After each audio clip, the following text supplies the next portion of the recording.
तर नमस्कार लाडक्या बहिणींनो तुम्हाला माहिती आहे की नुकतंच राज्य सरकार किंवा महिला व बाल विकास विभागाने ज्या लाडक्या बहिणींची केवायसी ही चुकली होती त्यांना केवायसी दुरुस्तीसाठी एक संधी दिलेली असून पोर्टल नव्याने त्यांच्यासाठी सुरू करण्यात आलं आहे.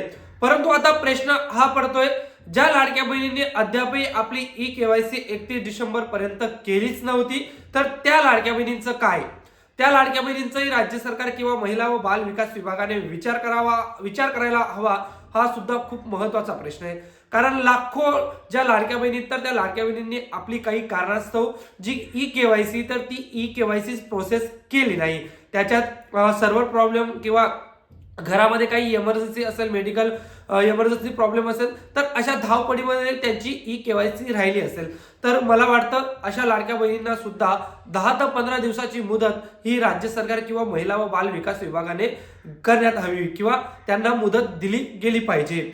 आता यात महत्वाचा एक प्रश्न येतो, तो म्हणजे या ज्या दुरुस्ती करण्यासाठी लाडक्या बहिणींना राज्य सरकारने मुदत किंवा एक संधी दिली तर ही का दिली? कारण याचं एक महत्वाचं कारण ते म्हणजे लाखो लाडक्या बहिणींनी याचा विरोध केला होता आणि तेच लाडकी बहीण योजनेची ई केवायसी करणार कोणतीही लाडकी बहीण विरोध करत नाही किंवा कुठेही विरोध दर्शवत नाही.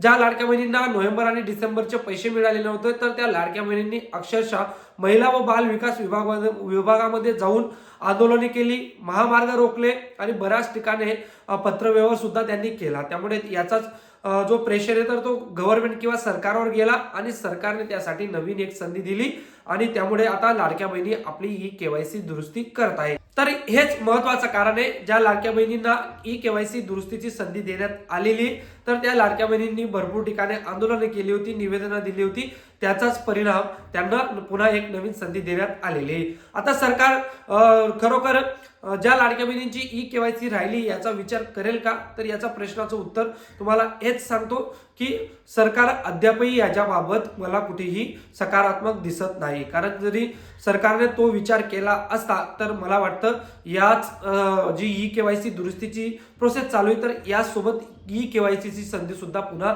देण्यात आली असती.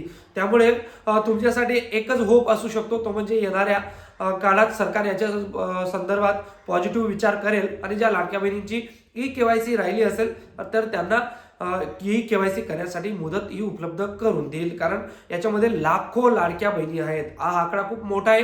त्या लाडक्या बहिणींना वगळण्यात आलेलं आहे, त्यांची ई केवायसी झाली नव्हती. पुढच्या अशाच लाडकी बहीण योजनेच्या महत्वपूर्ण अपडेटसाठी आमच्यासोबत जोडून राहा. भेटूया पुन्हा अशाच एका नवीन व्हिडिओमध्ये. तोवर जय हिंद, जय महाराष्ट्र.